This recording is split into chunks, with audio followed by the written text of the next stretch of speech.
கடந்த 5 வருஷத்துல நீங்க நடத்திய மாநில அளவுல நடத்தின மிகப்பெரிய போராட்டங்களுடைய பட்டியல் சொல்ல முடியும்? நான் சாம்சங்லன்னு சொல்ல முடியும். நீங்க சாம்சங் போராட்டம், ஒரு போராட்டம் உங்களுக்கு போதும். தூய்மை பணியாளர்கள் போராட்டமா சொல்லலாம். நம்மள எப்ப சொல்லிட்டு தெரியுமா? தஞ்சாவூர்ல ஒரு மைக்கேல்பட்டி கிராமத்துல ஒரு பெண் வந்து பள்ளி மாணவி இறந்து மத மாற்றத்தின் மூலமா இறந்தார். யாரு கேட்டா போயிட்டுமா அண்ணாமலை எதிர்த்து? கம்யூனிஸ்ட் கட்சியோ மத மாற்றம் கிடையாது. இந்த கிராமத்துல போயிட்டு எங்கத்தோடு போராட்டம் நடத்தினார்கள்.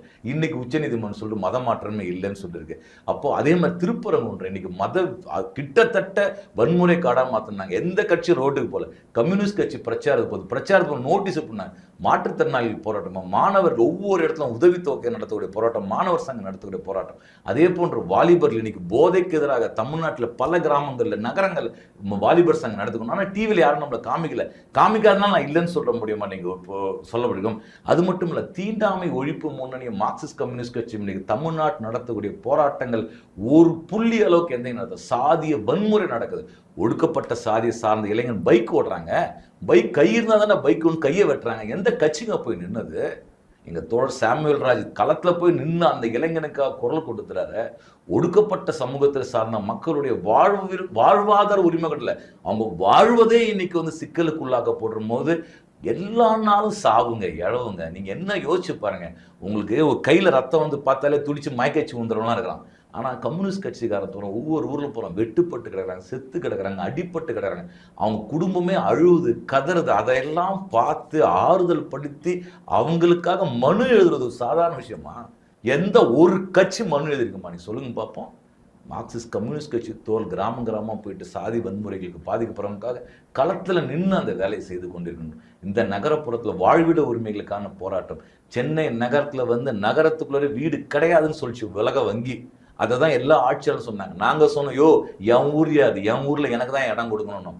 அரசாணையே கிடையாது. ஆனால் நீங்கள் கேபி பார்க்கில் சத்தியவாணி முத்து நகர்லேருந்து விரட்டப்பட்டாங்க. கிட்டத்தட்ட 5000க்கும் மேற்பட்ட குடும்பங்கள் கண்ணகி நகருக்கும் செம்மஞ்சேவரிக்கும் பெரும்பாக்கத்துக்கும் அனுப்ப விட்டுருது. ஆனால் ஒரு 192 குடும்பங்களுக்கு நகரத்துக்குள்ளே வீடு வாங்கி கொடுத்தது மார்க்சிஸ்ட் கம்யூனிஸ்ட் கட்சி. அரசாணை வெளியிட்டார்கள். Due to people's protest and agitation நாங்கள் பணம் வசூலிக்கல, வெளியே அனுப்பலன்னு சொல்லிட்டு திமுக போட்ட அரசாணையை மாற்ற வச்சு இன்னைக்கு வீடு உள்ள கொடுத்தோம். பணம் கொடுத்தாதான் வீடு. நாங்கள் இல்லை, பணம் கொடுக்க முடியாது, வீடு என்பது என் உரிமை, குடிரா வீடுன்னு சொல்லிட்டு வீடு வாங்கி நம்ம வந்து உருவாக்கணும். தெருவோர வியாபாரிகள் இன்னைக்கு தமிழ்நாடு முழுக்க தெருவோர வியாபாரிகள் தெருவில் இருந்து அடிச்சு உடச்சிட்டு போயிடுறாங்க, புல்டோசர் வச்சு அடிக்கிறாங்க. இன்னைக்கு நீங்க பார்க்கலாம் தொலைக்காட்சியில். ஆனால் எங்கெல்லாம் செங்கோடி இருக்கின்ற அங்கெல்லாம் தெருவோர வியாபாரி தலையில வியாபாரம் பண்ண முடியும், ரோட்ல தான் வியாபாரம் பண்ண முடியும். அதுக்கு ஒரு விதிமுறை உருவாக்கு, அதுக்கு ஒரு நாடாளுமன்ற சட்டம் இருக்கு, சட்டத்தின்படி செயல்படுவோம் அப்படின்னு சொல்லிட்டு வியாபாரம் பண்ணுவதற்கான ஒரு உரிமையை வந்து இன்னைக்கு உருவாக்கி கொடுத்துருக்க விஷயம் இருக்கு. இன்னைக்கு ஓலா, ஊபர் என்ற அடிப்படையிலிருந்து வந்து பன்னாட்டு கார்பரேட் நிறுவனங்கள் வந்து ஆட்டோ தொழிலாளர்கள் கேப் உழைப்பை சூறையாடும் போது அந்த ஆட்டோ தொழிலாளருக்கான நலவாரியம் வேணும், அரசாங்க நலவாரியம் வேணும்னு சொல்லிட்டு போராடி கொண்டிருப்பது யாரு? மார்க்சிஸ்ட் கம்யூனிஸ்ட் கட்சி தானே பொறுத்து. கட்டுமான தொழிலாளிகள், நீ கட்டுமான தொழிலுக்கு ஒரு நலவாரியம் இருக்குது, 1000 கோடி ரூபாய் நலவாரியம் இருக்குது. ஆனால் கட்டுமான தொழிலாளிக்கு பணம் கொடுக்கல. வாரிய அலுவலகத்துல போராட்டம் நடத்தணும். வாரியம் வந்து சாதாரண விஷயம் இல்லை. அரசாங்கம் என்ன சொல்லுதுன்னா, இந்திய அரசாங்கம் எல்லா அரசாங்கம்னா உங்களை தொழிலாளின்னு அங்கீகரிக்க மாட்டான். நானா சொல்றேன், நீ தொழிலாளி அங்கீகரியான்றோம். அப்ப கட்டுமான தொழிலாளிக்கு யார் ஓனர்? மேஸ்திரியா ஓனர்? மேஸ்திரி சம்பளம் கொடுப்பார். ஆனா அடிப்பட்டு ஊந்து செத்தா என்ன பண்ணுவாங்க? ஏன்னா அவங்களுக்கு என்ன பணி பாதுகாப்பு? அதுக்குதான் ஒரு வாரியம் இருக்குது, அரசாங்க வாரியம் இருக்கு, முறைசாரா வாரியம் இருக்கு, கட்டுமான தொழிலாளி வாரியம் இருக்கு, மீன்பு வண்டி ஓட்டுற வாரியம் இருக்கு. இவங்களுக்கான மெம்பர்ஷிப் போடுறோம்.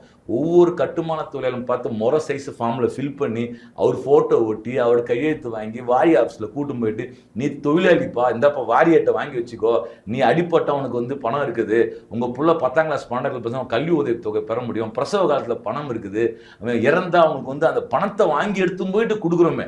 எங்க ஒருத்தர் கட்டுமான தொழில் அடிப்பட்டு வந்தோடனே எங்க ஆளுங்க போயிட்டு அந்த கார்டை வாங்கி, வாரிய கார்டை வாங்கிட்டு பணத்தை வாங்கிட்டு போய் கொடுத்து அதை கொடுக்குறாங்க. இதெல்லாம் யார் இன்னைக்கு மக்களுக்காக, மக்கள் பணிகளுக்காக தன்னுடைய வாழ்வையே தன்னுடைய எண்ணங்களே அர்ப்பணித்து மார்க்சிஸ்ட் கம்யூனிஸ்ட் கட்சி தவிர அல்லது கம்யூனிஸ்டுகளை தவிர வேற யார் செயல்பட்டு கொண்டிருக்கின்றார்?